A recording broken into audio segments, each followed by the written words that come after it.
Respecto a la pregunta uno, si fue correcto declarar fundado el requerimiento de prisión preventiva contra el señor segundo Elmer Bustamante Domínguez, la respuesta es que no, porque no tuvo los suficientes elementos de convicción, no contó con los presupuestos materiales estipulados en el artículo 268 sobre la prisión preventiva, los presupuestos materiales. ¿Y cuáles son? Uno, que deben existir fundados y graves elementos de convicción para estimar razonablemente la comisión de un delito que vincule al imputado como autor o partícipe del mismo.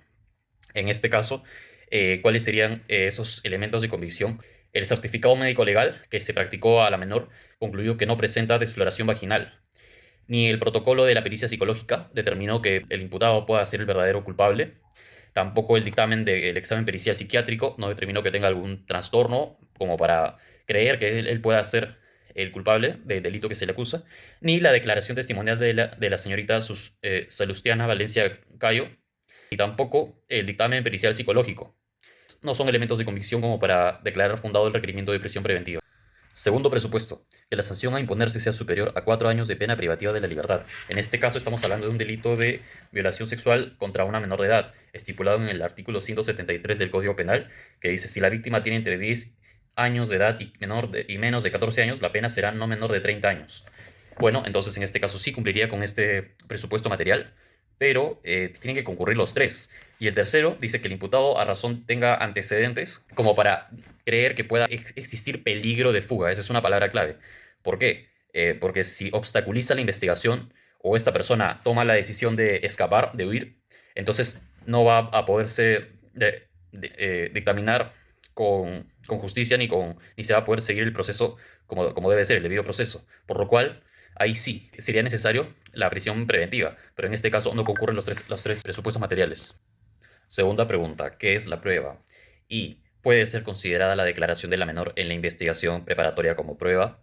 Eh, la respuesta, a ver, la prueba es todo instrumento o todo material que sirve para acreditar los hechos que se afirman en el proceso, ¿no? Todos los elementos necesarios para que nosotros tengamos la convicción de que algo ha ocurrido, de que aquello que se afirma es verdad, ¿no? Pero en sentido estricto, la prueba solamente puede producirse dentro del juicio oral.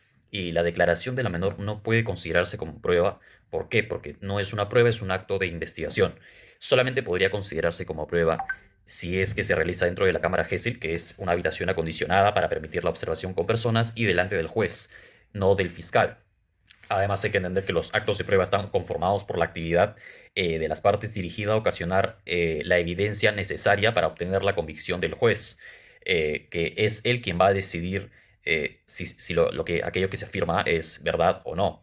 Y la finalidad de la prueba es el logro de la convicción judicial sobre la exactitud de los hechos que se afirman. En este caso solamente hay una declaración, unas afirmaciones, pero que no se ha demostrado nada aún. Respecto a la pregunta 3, la Fiscalía puede formalizar la investigación preparatoria porque las relaciones sexuales no han sido voluntarias, por lo cual se está hablando de un delito de violación sexual. Y en el 2020 ella fue coaccionada, entonces corresponde la formalización. Sin embargo, haciendo un análisis un poco más riguroso, nos vemos con tres supuestos. El primero, si la segunda denuncia se presenta después de emitida la sentencia en el presente caso, sí procedería a la formalización y la investigación preparatoria siempre y cuando esos hechos no hayan sido motivo de investigación en un proceso anterior. Segundo supuesto. Si la segunda se dio antes de que se emita la sentencia en el presente caso, se tiene que presentar una acumulación para que todo se lleve en un solo proceso. Tercer supuesto. Si la denuncia se presentó después de la sentencia y los hechos fueron juzgados antes de ello, se debe presentar una excepción de cosa juzgada. Muy bien, la cuarta pregunta. ¿Pudo la sindicación de la menor destruir la presunción de inocencia del procesado? ¿Hubo una correcta valoración de la prueba personal por parte del juez? La respuesta es que, bueno, a veces la declaración de la víctima es suficiente para desquebrajar la presunción de inocencia del acusado, pero en este caso no lo es. ¿Por qué? Porque no se está hablando de una declaración que guarde una coherencia de principio a fin, ni tampoco existe algún motivo aparente como para creer que la parte que acusa no tenga alguna razón para mentir, porque se dice que ha podido estar influenciado por su tía. Además, dice haber sido violada, pero en el certificado legal arrojó como resultado que no hubo nunca una violación sexual.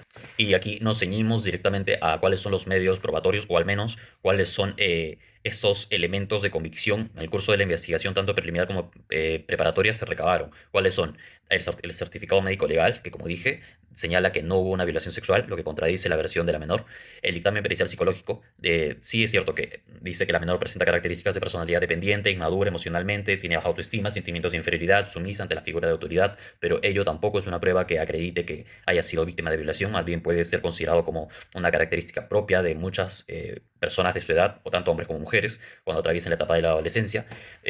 Cuarto, la declaración testimonial de la señorita Salustiana Valencia Cayo, quien es la ex conviviente del procesado, dice que le pareció extraño que algo de la versión de ella coincidiera con la versión de la menor, pero también puede ser que haya sido ella quien ha influenciado en la menor para que mienta. El dictamen del examen pericial psiquiátrico arroja que el acusado no presenta rasgo alguno de alguna patología, alguna anormalidad, algún trauma, ni tampoco algún trastorno mental, ni algún trastorno de personalidad que pueda creerse que aquello de lo que se le acusa sea verdad. Y el protocolo de pericia psicológica que se le practica al procesado también arroja que bueno, que tiene una personalidad con tendencia a la inmadurez y rasgos histriónicos e impulsivos, pero que no es aún así determinante como para creer que eso es verdad. Y por último, la declaración, bueno, el señor, por supuesto, niega todos los hechos de lo que se le imputa. Y por último, en el supuesto que en primera instancia se absuelva al imputado y en segunda instancia se revoque o condene, ¿qué recurso impugnatorio podría interponer y qué causales interpondría? Únicamente corresponde una casación, más que plantear, bueno, habría que plantearlo como un recurso excepcional, ya que la resolución de la sala va en contra de la jurisprudencia y los acuerdos plenarios en relación a la violación sexual, estipulado en el artículo 427 del Código Procesal Penal acerca de los recursos de casación. Inciso 4 dice, excepcionalmente será procedente el recurso de casación en casos distintos de los arriba mencionados, los anteriores incisos, cuando la Sala Penal de la Corte Suprema discrecionalmente lo considere necesario para el desarrollo de la doctrina jurisprudencial. Pero no solamente ello, sino además cuando, sobre todo en el inciso 1, el recurso de casación proceda contra las sentencias definitivas, los autos de sobreseimiento y los autos que pongan fin al procedimiento, extinga la acción penal o la pena o denieguen la extinción, conmutación, reserva o suspensión de la pena, expedidos en apelación por las salas penales superiores. Este tendría que plantearse como un recurso excepcional, el recurso de casación para este caso. Muchas gracias.